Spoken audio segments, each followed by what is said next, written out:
새 원내대표 후보로 거론이 되고 있는 이원혁 의원 모시고 자세히 이야기 나누도록 하겠습니다. 안녕하세요. 안녕하십니까, 변호사님. 원내대표 되게 중차대한 중요한 자리일 것 같은데요. 우선 지금 윤석열 정부를 상대해야 되는 그런 거 아니겠습니까? 힘드실 것 같은데 그래도 원내대표는 의미가 있어요? 하고 싶으셔요? 솔직히? 이번에 독배이 자리다 이런 얘기들이 많이 있습니다. 네, 사실 저 같으면 안 갈 것 같아. 이게 제가 97년도 김대중 대통령 때부터 이제 정당 생활을 했는데요. 네.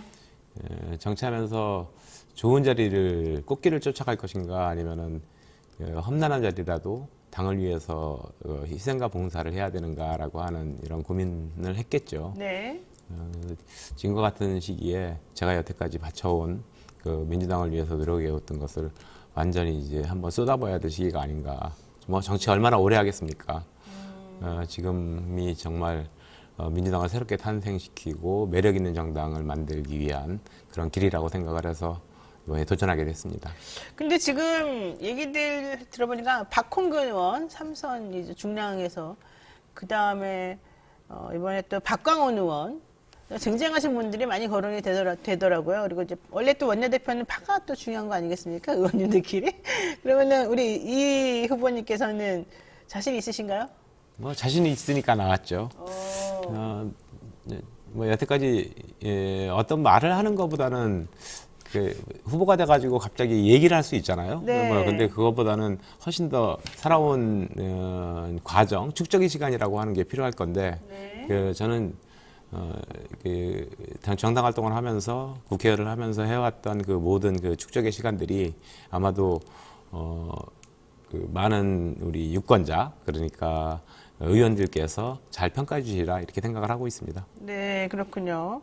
제가 양력을 조금 살펴보니까 미아 초등학교 나오셨네요. 미아리 보성중학교 나오시고 네. 네, 고려대학교 고대 사범대 부속고등학교 졸업하시고 고려대 법학과 졸업하시고 그다음에 근데 연세가 이렇게 많으세요? 되게 저보다 어린 줄 알았는데. 죄송합니다. 죄송합니다.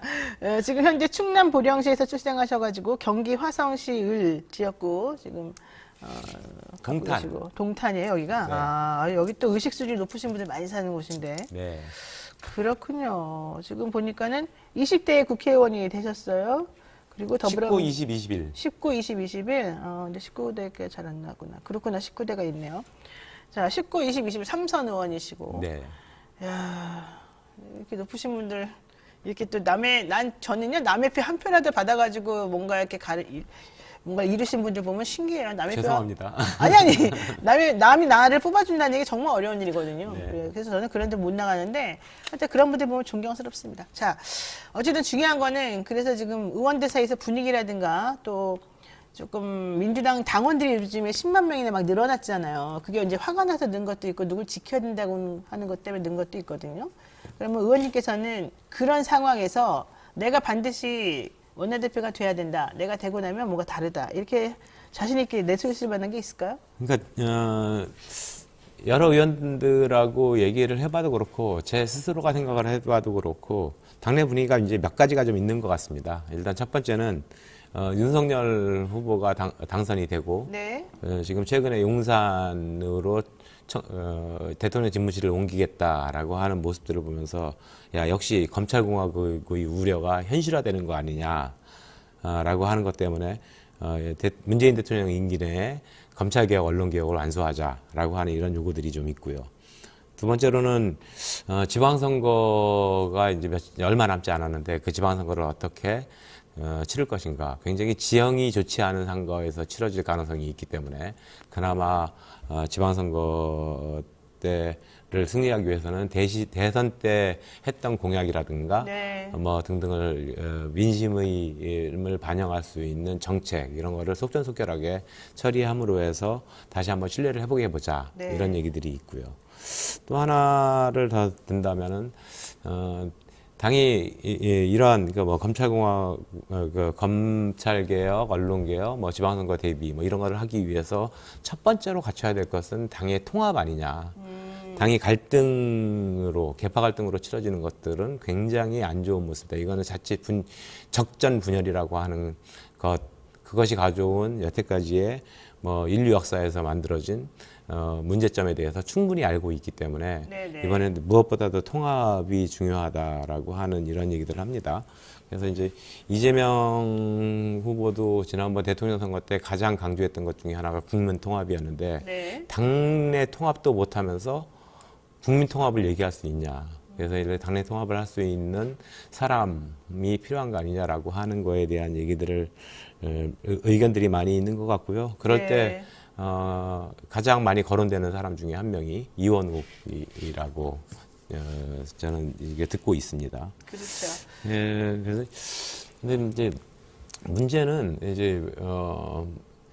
이제 민주당을 여태까지 지지하고 민주당을 지탱해 오셨던 분들, 뭐 이런 분들이 지금 아까 말씀하셨듯이 이번에 거의 새롭게 이재명 후보를 지지했던 그러한 아주 젊은 여성층들이 굉장히 많이 10만 명이 넘는 사람들이 네, 입당하고 네. 이랬듯이 그러니까 물론 민주당을 좋아해서 민주당 자체를 지지했던 분들, 국민들도 많이 계시지만 아니야, 아유 민주당 정말 못해. 그렇지만 나는 문재인을 좋아서 이재명을 할 뿐이야. 뭐 이건 네가 총선 때 나왔지만 너가 좋아서 하는 게 아니고 그래요? 문재인이 좋아서 이재명이 좋아서 하는 것뿐이야. 네, 그러니 너 네. 잘해. 네. 뭐 아니면은 국민의힘이 너무 못하기 때문에 너네를 지지하는 거지 너네 자체를 좋아하지 않아. 이런 국민들이 굉장히 많다는 겁니다. 네, 네. 그래서 당을 어떻게 정말 당 자체를 좋게 만들 것인가. 이거는 당의 유능함, 당의 매력 이런 것들을 만들어주는 것들이 굉장히 중요해 보이고요. 저는 무엇보다도 매력 있는 정당을 좀 만들어 보고 싶다. 그래서 국민한테 사랑받는 정당을 만들어 보고 싶다. 이런 생각을 하고 있습니다. 그렇군요. 매력 있고 사랑받는 정당. 아유, 어려운 말이긴 한데요. 워낙 또 이제 민주당 의원들끼리 또 절치부심하자 이런 얘기들이 있기 때문에 좀 기대는 해보겠습니다. 근데 뭐 별이 성공할 것이다라는 생각은 사실 아직까지는 못 들고 있지만은 그래도 좀 열심히 노력하시면 또 되겠죠. 근데 중요한 건 이제 그렇다면 그런 걸 하기 위해서 앞으로 방향성을 설정해서 현안을 어떻게 해결을 먼저 좀 할 것이냐. 특히 2개월 남은 이 시점에서 2개월 동안 뭔가 좀 하는 걸 보여주고 국민들의 신뢰를 좀 다시 회복하고 이런 것들이 필요하지 않을까 생각이 들어요. 그래서 그 중에서 대장동 특검 문제, 뭐 그다음에 국민의힘에서 내세우고 있는 여성가족부 폐지 문제 이런 것들이 있거든요. 그런 것들에 대해서도 조금 좀 어떤 식으로 내가 끌고 나가겠다 이게 있어야 되지 않을까요? 그럼요. 대장동 특검은 반드시 해야 된다고 봅니다. 예, 근데 그 내용이 중요하죠, 내용이. 예, 서로 법도 내놨잖아요. 네. 그러니까 국민의힘에서 내놓은 법, 민주당에서 내놓은 법, 대선 과정에서 내놨는데 그 전체를 통틀어 가지고 다 하면 되는 거죠. 근데 상대방이 안 받잖아요. 아니, 예를 들면 부산저축은행 안 받잖아요. 그러니까. 하자고. 그럼 어떻게 해요? 그걸 둘 다 하자는 거예요, 둘 다. 그러니까 둘 다 하자고 그러는데 상대방이 안 받으면 어떻게 되는 거예요? 그러면은 이게 치러질 수가 없는 거죠. 그러면 그러니까 특검이 안 말로만 되잖아요. 내는 거죠. 그러니까 그럼 특검이 안 되는 거잖아요. 예, 그러니까 저희는 수용할 생각이 있습니다. 우리 거에 대해서 수용을 하고 거기도 수용을 하고 그 둘 다 그러니까 국민의 의혹을 낱낱이 밝혀놓는 것이 필요하다. 물론 대통령이 당선이 됐으니 대통령 취임 이후에 아무리 사건이 나온다 하더라도 기소가 중지되는 상황이 벌어지거든요. 그렇다 하더라도 대통령 당선자로서의 정통성을 지켜가기 위해서는 자기가 국민들이 제기하고 있는 의혹에 대해서 부산저축은행 등등 여러 문제에 대해서 낱낱이 밝혀놓고 그러고 나서 대통령이 취임을 해야 오히려 정통성과 정당성을 인정받을 수 있는 거겠죠. 그러니까 그거는 원론적인 말이에요. 제가 듣기에는 원론적인 말이고 상대방이 만약에 싫다 그러면 사실은 이제 민주당이 국회의원 수가 더 많으니까 그냥 부산저축은행까지 포함시켜가지고 하겠습니다라고 하면 되는 거 아니에요? 상설특검법 그쵸? 뭐로 하면 네, 됩니다. 그냥 하면 되는 거죠. 네, 네. 근데 그 동안에 왜 못했어요? 그건 대선 때문에? 예. 이제 전임 지도부들이 예. 당이라고 하는 건 질서가 있는 건데 예. 뭐 이게 전임 지도부들이 이제 판단에 의해 가지고 해왔던 일들이니까. 예. 네. 그래서 이제 이제는 하겠다. 예. 제가 당선되면 그러겠다라고 아, 하는 거죠. 예, 그렇죠. 또 의원이 당선돼야지 또 하는 예, 거군요. 예. 자, 그다음에 윤석열 후보 계속 주장해왔던 게 여가부 폐지 아니겠습니까? 네. 그거 진짜 폐기됩니까? 아유, 뭐 불가능한 얘기겠죠. 말도 안 되는 거다. 네, 네. 아이, 솔직히 우리 말도 하나 안 되는 이제 이 정부조직법이라고 하는 게 시대상의 반영이거든요. 네네. 그런데 우리나라의 여성과 청년은 여전히 아주 사회적 약자입니다. 예를 들어 보면 21대 국회에서 여성의 비율이 57명인데 19%가 들어왔습니다. 꽤 많이 들어왔습니다. 네. 늘어났게 20대에 비해서는 많이 늘어났긴 하지만 네. OECD의 여성 의원의 비율은 27.8%. 네. 형편없는 수준이죠. 네. 40대 미만의 그 청년 유권자의 비율이 33.8%거든요. 근데 청년 의원의 비율은 4.3%입니다. 알겠네, 세상에. 그래서 이런 것들을 그래 13명에 불과한 4.3% 13명에 불과한데 네. 북유럽의 경우에는 30%가 넘는 의원들이 청년 그 의원이에요. 그래서 이게 사회적 약자를 어떻게 국회에서 아니면은 정부 조직에서 배려하고 반영할 것인가라고 하는 거에 대해서는 굉장히 중요한 문제고요. 그래서 여성가족부를 이름은 바꿀 수 있다고 봅니다. 예를 들어 여성 청소년부라든가 아니면 뭐 성평등부라든가 뭐 이름은 바꿀 수가 있다 하더라도 그거 사회적 약자를 배려하는 부처는 반드시 필요하다라고 생각하고 있습니다. 지금 의원님한테 댓글들이 몇 개 올라왔는데요. 네. 의원님 화이팅 뭐 이렇게 좋은 댓글도 있는가 하면 한 게 뭐냐 이런 내용도 있고요. 네, 네. 그다음에 이제 제가 뭐 그런 거는 저는 별로 신경 안 쓰는데 제가 궁금하게 봤던 거는 이분은 너무 선비네. 이분은 너무 선비네. 이게 미소짱님이라는 분이 이렇게 딱 써서 올렸어요. 네, 네. 저도 약간 그런 느낌을 좀 받았는데 네, 네. 선비님들은 일단 되게 뭐 훌륭하고 도덕적이고 일도 뭐 하시긴 하시겠지만 남한테 꼼수 안 부리고 하시겠지만 추진력이 조금 약하고 실제 해야 되는 것도 잘 못하고 그러지 않았나 이런 이미지상으로 혹시 뭐 또 좀 그런 말씀 좀 해드릴까요? 네, 좀 얘기 좀 해주세요. 네. 그러니까 제가 정치를 하면서 이제 조용히 해서 그런 건데 실제로는 제가 맡은 바 역할에 대해서 안 해본 게 추진한 거에 대해서 이루지 못한 게 거의 없다라고 보여집니다. 일례로 네, 한번 들어보겠습니다. 지난번 국회 때 문재인 정부 들어서 검찰 개혁에 가장 핵심적으로 생각했던 것이 공수처법이었거든요. 네네, 그렇죠.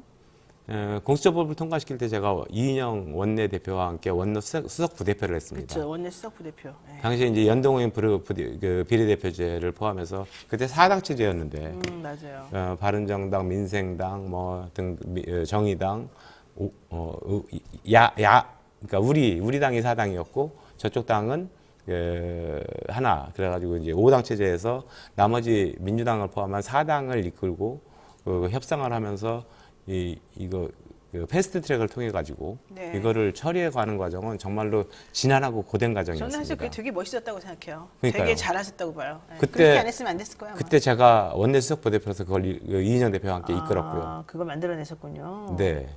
여러분 잘 들으세요. 근데 제가 그것을 네. 이혼하겠다라고 떠들지 않으니까 그렇죠. 사실 모르는 거죠. 또 예. 공은 남에게 던지는. 그렇죠. 그리고 두 번째로 하나만 더 네, 말씀드리면 네. 과방위가 역대 네. 제일 국회의원들이 오기 싫어하는 상임위 중에 하나였습니다. 그렇죠. 이유는 뭐냐면 네. 가면은 맨날 싸움만 하고 아무것도 법안 통과도 안 되고 심지어 19대 때인가로 기억되는데 네. 법안 통과율 제로인 경우도 있었습니다. 2년 동안. 제가 가방위원장을 맡고 나가지고 네네. 가방위에서 법안 통과율이 가장 높은 위원회로 하나 바뀌었고요. 네네. 그리고 그러면 과방위에서 대표적으로 한 게 뭐야? 그러니까 야당이 끝까지 반대해가지고 못한 법 해야 되는데 못하고 있었던 법이 있었거든요. 그것이 이른바 구글갑질 방지법, 인액결제법. 구글갑질 방지법? 네. 됐잖아요. 기억하시죠? 네네, 그럼요. 그 법을 되게 제가 잘하셨다고 다 생각하고 있었어요. 그 법을 제가 상임위원장으로서 가방위원장 하시면서. 네, 안건조정위원회 만들어서 신속안건으로 처리해가지고 통과를 사실 시켰죠. 되게 어려운 것들이었는데. 네. 대단하시네요, 진짜. 그러니까 그렇다고 해가지고 지금 구글감주법 누가 만들었지? 이원욱이 만들었어. 아마 대부분 모를 겁니다. 이원욱 자체가 그러니까 워낙 조용하게 아까 말씀하셨듯이 선비처럼 아니면 네, 조용하게 저희 공을 뭐 남에게 돌리고 뭐 이렇게 살아와서 그런 것들이 좀 알려지지 않았을 뿐이지. 실제 여러 가지 입법적 성과라든가 네. 맡은 바 직분에 있어가지고의 역할 이런 것들은 아주 충실하게 해왔고 성공을 해왔던 경험들이 풍부하게 있습니다. 그렇군요. 그러니까 국민들은 잘 모르지만 어쨌든 그 의원들은 다 알겠고 내부적으로는. 그러니까 뭐 이제 예를 들어가지고 저런 것들은 아까 말씀드렸던 공수처법이 통과되는 과정 이런 것들은 초선들은 잘 모르죠.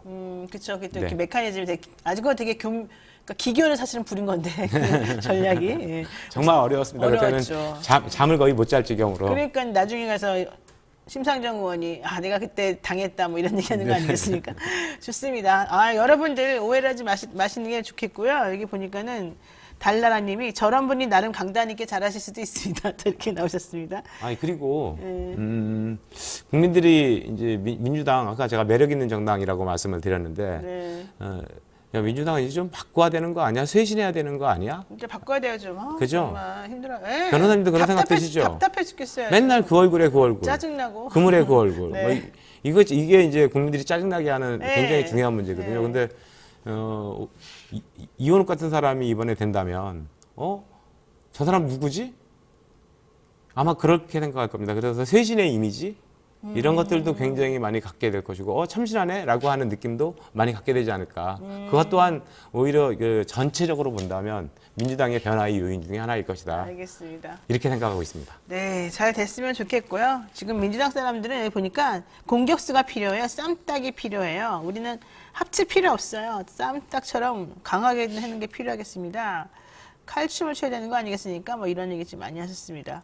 그렇죠. 그러니까 뭐 쌈딱 뭐 이런 것들 이런 것만이 아니고 하여튼 뭐 견제와 균형을 이번에 특히 잘 해낼 유능한 사람이 필요한 거고요. 네. 민주당이 180석이나 줬는데 너네 뭐 했어? 네. 무능하지 않았어? 이게 그렇죠. 국민들이 요구하는 특히 지지자들이 요구하는 가장 중요한 문제 의식 중에 하나인데요.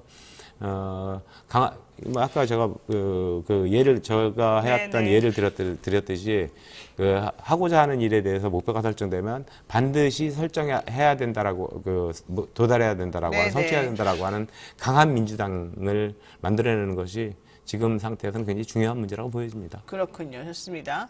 자, 원내대표 선거 간단하게 잠깐 얘기를 한번 시작해보면 이낙연 전 대표하고 이재명 상임고문 결국 이제 이 두 분이 누가 되느냐 뭐 요 싸움이다 이런 얘기 나오지 않습니까? 이게 지난번에 경선 때 명락대전이 있었었는데 이번에도 또 명락대전을 흐를 거다. 지금 이재명 후보를 그러니까 이재명 상임 고문을 이제 당대표를 내세워야 된다는 한쪽이 이제 강한 그룹이 있는 거고 또 한쪽은 아니다. 좀 쉬시게 해야 된다. 뭐 이런 입장들이 있는 거잖아요. 그러면서 제2의 명락대전이 펼쳐질 거다. 이런 얘기를 해요. 사실 제가 보기엔 약간 중간 저적 내지는 이쪽에 조금 있으신 분이긴 한데 어떻습니까? 이게. 참 가슴 아픈 단어죠. 명락대전. 아마도 대선 패인에 대해서 여러 가지 지적들을 하는데 물론 이제 보는 관점과 입장에 따라 가지고 다 다르긴 하지만 그래서 지금 대선 패인을 얘기하기는 이것이 패인이다라고 얘기하는 것은 굉장히 위험한 상황이고요. 그렇지만 명락대전 대선 경선 과정에서 너무 좀 약간 자제하는 분위기가 있었다라고 한다면 어땠을까라고 하는 그런 아쉬움이 남는데 그것이 지금 원내대표 선거에서 또다시 그런 식으로 흐른다라고 하는 거에 대해서는 의원들이 많은 우려들이 있고요. 그래서 민주당이 지금 단결해야 될 텐데 지금 그렇게 되면 안 되는 거 아니야라고 하는 이런 얘기들을 많이 하고 있습니다. 정말로 중요하고 우려스러운 문제인데 그 한편에서는 의원들의 문제이기도 하고 언론에서 좀 과도하게 명락대전으로 좀 부추기는 측면들도 있어서. 그렇죠. 근데 언론은 원래 그러니까 언론 탓하면 안 되겠지 이번에. 죄송합니다. 좋습니다. 자, 그런데 사실 이제 이 대선 끝나고 난 다음에 또 민주당에서 우리 2달밖에 안 남았지만 언론 개혁하고 검수완박 이거 조정을 좀 정확히 해놓고 가자 뭐 이런 또 흐름들이 있는 것 같아요. 제가 국회의원들 얘기를 들어보니까 이게 되겠습니까? 여태까지 이제 여당 아까 야당이라고 하셨는데 아직은 여당이거든요. 네, 이제 여당이죠 아직은. 네, 아직은 여당입니다. 윤석열 당선자가 취임할 때까지는 여당인데 그 여당은 당정청 회의를 통해 가지고 주요한 의제들을 결정을 합니다. 네. 특히 그런 문제들은 고위 당정청 회의를 통해서 결정을 하는데 제가 원내대표 된다면 당정청 회의를 통해서 좀 강하게 좀 요구를 해볼 생각입니다.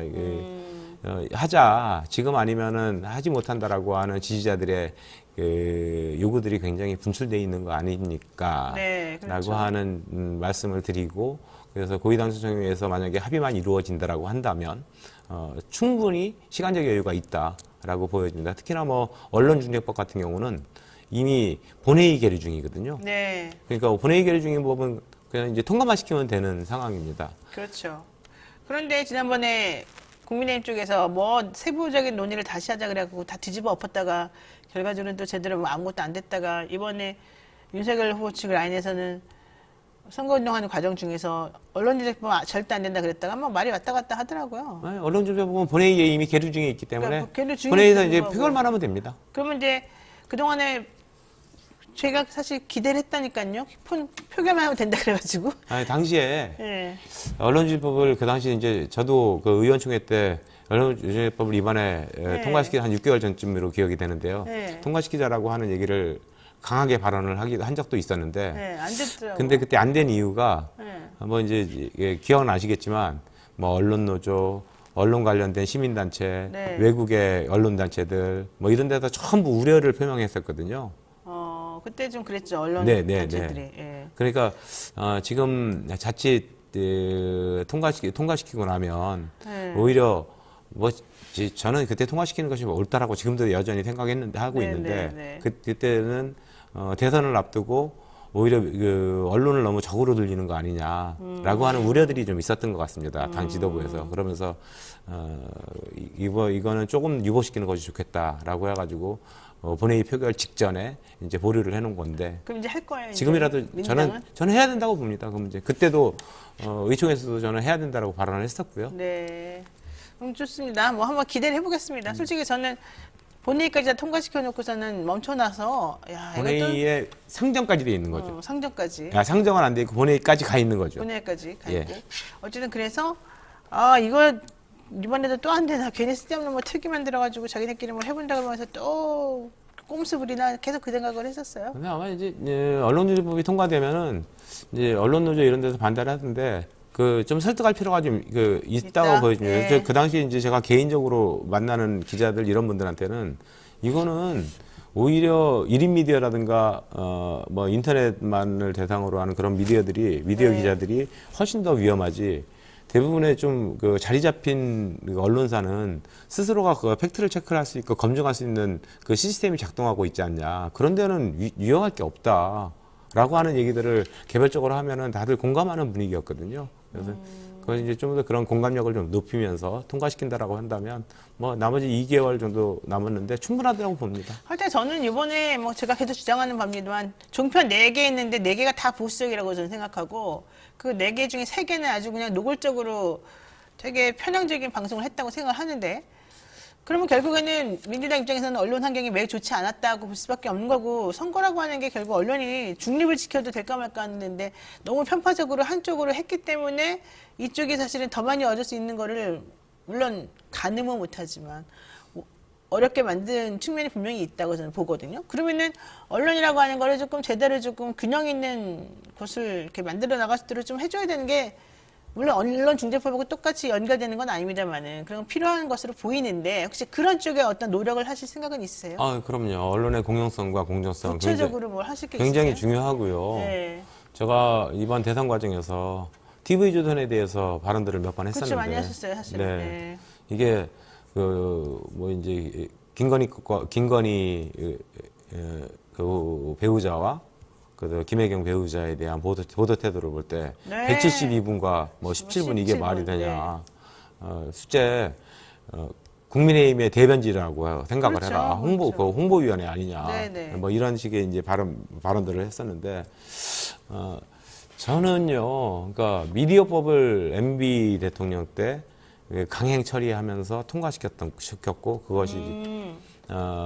그것이 이제 종편을 만들게 됐는데 여태까지 그 전까지 우리나라 언론 경영의 가장 큰 원칙은 신문과 방송의 경영 금지였거든요. 맞아요. 분리시켜야 되는데 이번에 아니고 그걸 딱 준 거는. 네, 이제 아니에요. MB가 이제 그걸 만들어 놓고 사실은 이제 성공한 거죠. 그렇죠. 지금으로 보면은 그쪽 입장에서는 굉장히 그렇죠. 성공을 자기 입장에서 했는데 성공한 거죠. 가장 좋은 채널, 핵심 채널을 종합방송 종편에다가 주고 나서 이제 공중파로 보는 방송을 보는 사람은 없지 않습니까? 네. 대부분 TV를 통해서 보고 있고. 다 종편으로 그냥 보죠. 네, 근데 이제 거기다가 핵심적인 채널을 두고 그러고 있는데 물론 이제 저희가 야당이 돼가지고 얼만큼만 할 수 있을지에 대해서는 모르겠습니다만은 미디어법을 개정을 해서 종편의 숫자를 2개로 줄여나간다거나 라고 하는 것들도 충분히 시도해볼 만한 내용이라고 생각을 하고 있습니다. 네, 좀 기대를 해보겠습니다. 네. 너무 기울어진 운동장 힘들어요. 종편을 2개로만 줄여도 괜찮겠죠. 그럼요. 근데 2개를 줄이고 정 못 줄이겠으면은 다른 거를 좀 늘려줘야죠. 그리고 성격을. 채널을 좀 다른 데 바꾸고 네, 바꾸고. RTV 같은 거를 RTV를 들어오게 좀 하고. 키워야죠. 앞으로 좀 당겨가지고 네. 진보적인 사람들이 목소리를 낼 수 있는 인프라를 만들어줘야죠. 네. RTV, 국민TV, 뉴스토마토. 좋습니다. 자, 제가 기대를 해보겠습니다. 윤석열 당선인 용산 이전 대통령 집무실을 용산으로 이전하겠다라고 지금 얘기하잖아요. 근데 비용이 뭐 500억밖에 안 된다고 얘기하지만 국방부 자체에서는 이것저것 다 합치면 5천억, 최소 5천억이다. 민주당도 최소 1조 원이다 이런 얘기 하거든요. 500억은 제가 보기엔 말도 안 되는 거니까 그런 말을 우리가 들어가지고 전파 낭비할 필요가 없고, 솔직히 말해서 이게 지금 이 사건의 가장 큰 문제나 가장 우리가 핵심적으로 좀 봐야 될 건 뭡니까 정확하게? 한국 정치 구조에서 저는 가장 중요한 2가지 해결해야 될 과제가 있다고 봅니다. 네. 하나는 제왕적 대통령제. 네. 그다음에 하나는 식물국회. 네. 근데 이거라고 보는데 이 제왕적 대통령제를 제도상으로 그런데요. 문재인 대통령은 그걸 시스템 통치로 해왔습니다. 그러다 보니까 허약해 보이고 무능해 네. 보였습니다. 뭔가 하는 것도 아무것도 없고. 네. 근데 이것이 자칫 잘못하면 권력을 사유화시킬 수 있거든요. 네네. 그렇게 되면 독재가 되는 거고요. 오만과 독선의 정치가 되는 겁니다. 네, 그렇죠. 이번에 용산으로 청와대 집무실을 옮기겠다라고 하는 결정이 단 5일 만에 이루어졌는데요. 그러니까요. 기가 그 막혀서. 액수의 문제 이거는 뭐 또 별개의 문제라고 한다 하더라도 말도 안 되죠. 막 496억 말도 안 되는 얘기를 하고 있다 하더라도 네. 이거를 결정하는 과정이 오만과 독선, 권력의 사유화 이런 것들을 명백하게 보여준 거 아닌가 싶고요. 네. 저는 이 결정을 하는 과정의 틀을 보면서 진짜 조국 장관에 대한 수사 이게 생각났습니다. 그렇죠. 그때 사실 조국 장관이 뭘 그렇게 얼마나 잘못했는지 모르겠는데 흉악범도 아니잖아요. 우리나라 역사상 그렇게 흉악범이라고 하더라도 100번의 압수수색을 한 적은 없습니다. 그러니까요. 기네스북에 오를 정도의 압수수색을 네, 하면서 그 수사를 해왔는데 그거는 권력을 사유화시켰던 거였거든요. 검찰 그렇죠. 권력을 사유화시켰던 것. 네. 그래서 지금 국민들의 검찰 공화국에 대한 우려가 큰 거고 검찰 개혁에 대한 우려가 큰 건데 네. 이번에 대통령도 아니고 대통령 당선인 신분으로서 네. 권력을 정확하게 사유화시킨 거에 대한 정확한 증거가 이번에 보여준 것이다. 그렇죠. 그래서 이거는 어떻게든지 막아야 된다라고 하는 생각을 하고 있습니다. 대통령 아닌 사람이 정부 부처를 너 옮겨, 국방부원에 옮겨, 우리가 들어갈 거야 할 수 있는 권한이 없거든요. 그렇죠. 최소한 아무리 자기가 옮기고 싶다 하더라도 현재의 네. 대통령과 상의를 해서 대통령의 명령에 의해서 옮기게 해야 되는 거죠. 네. 정부조직법이라고 하는 게 그렇게 뭐 그냥 하루아침에 옮겨 그러면 옮기고 그러면 국회 옮겨 뭐 옮겨 이럴 수 있다라고 하는 것을 지금 증명하고 있는 거죠. 그러니까는 말씀하시는 요지는 이거네요. 뭐 용산에 옮기는 게 타당하고 타당하지 않고 떠나가지고 이분이 하는 태도, 권력의 사유화. 권력을 어떻게 손으로 주무르고 있는가를 단적으로 보여주는 예다. 그때 조국 수사 때 보여줬던 조국 수사 때 행동 보여줬던 그거 똑같이. 하고 똑같이. 그러니까 이분은 항상 이런 식으로 자기 손에 들어와 있는 권력을 자기 마음대로 자기 자신의 가치관에 따라서 깊은 숙고 없이 국민에게 별 신경 쓰지 않고 자기에게 유리한 방향으로 흔드는 것을 이번에 또 다시 목격했다. 그렇죠. 그게 가장 우리가 확인해서 봐야 될 가장 큰 문제다. 요 얘기를 지금 저는 그렇게 해주시는 생각합니다. 거. 예, 저도 동감합니다. 충분히. 좋습니다. 여러분들 지금 시간이 없어가지고 우리가 더 얘기를 못 하는데요. 이 윤석열 당선인의 집무실 이전 문제는 그 측면에서 봐야 되고요. 또 하나, 그걸 통해서 어떠한 경제적 이득을 취할 수 있는 구조가 되는가. 이 2가지를 여러분 꼭 보셔야 돼요. 검찰 권력을 혹은 내지는 대통령 권력을 마음대로 사유하고 권력을 남용하는 이유는 있겠죠. 왜? 그 이유가 도대체 뭐냐? 돈이 아닐까. 그동안의 흐름을 쭉 살펴보면. 그래서 저는 이 2가지 포인트를 우리가 짚어가지고 철저히 한번 분석을 해보면 답이 나온다고 봅니다. 그리고 이게 바로 앞으로 있을 5년의 정치 스타일, 정치하는 스타일일 거다라고 충분히 의심이 가기 때문에 이걸 못하게 막아야 된다, 처음부터. 이게 여러분이 가장 하셔야 될 그게 아닌가 생각이 듭니다.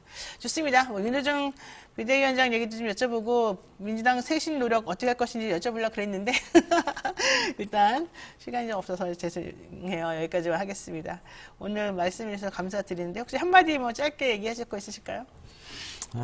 처음에 이제 말씀드렸는데 국민은 민주당한테 좀 유능함을 요구하고 있고요. 네, 답답해요. 너무 답답해요. 네, 강한 리더십을 요구하는 것 같습니다. 네. 제가 뭐 선비 같다라고 하는 그 말씀도 잘 새겨 들으면서 물론 근데 그것이 네.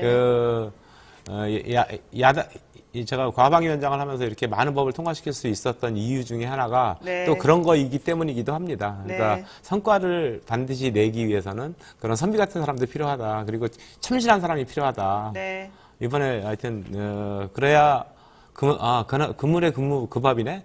뭐 이런 것이 아닌 누구지 저 사람?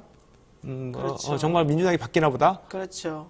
그것이 쇄신이고 아마 거기서부터 그리고 또 그 민주당의 당의 갈등을 해소하고 당을 하나로 묶어 세워서 지방선거도 하고 우리가 해야 되는 검찰개혁, 언론개혁 등의 많은 그 산적한 과제들도 힘있게 추진할 수 있는 사람 해내는 것 또한 저 같은 사람이 돼야 당내 통합을 통해서 하나에 된 힘으로 갈 수 있다라고 하는 알겠습니다. 생각입니다. 그래서 우리 국민들께서도 잘 봐주시고요. 이원욱이 저런 사람이었구나라고 하는 것도 한번 다시 새겨주셨으면 고맙겠습니다. 알겠습니다. 여러분 이원욱 의원님 얘기 잘 들으셨죠? 이번에 힘을 몰아달라고 하니까 한번 믿어보고 몰아주시죠. 뭐 저는 개인적으로 밥 한번 얻어먹은 사이가 아닙니다. 오늘 처음 뵙습니다. 네, 오늘 말씀 여기까지 듣겠습니다. 고맙습니다. 네, 고맙습니다.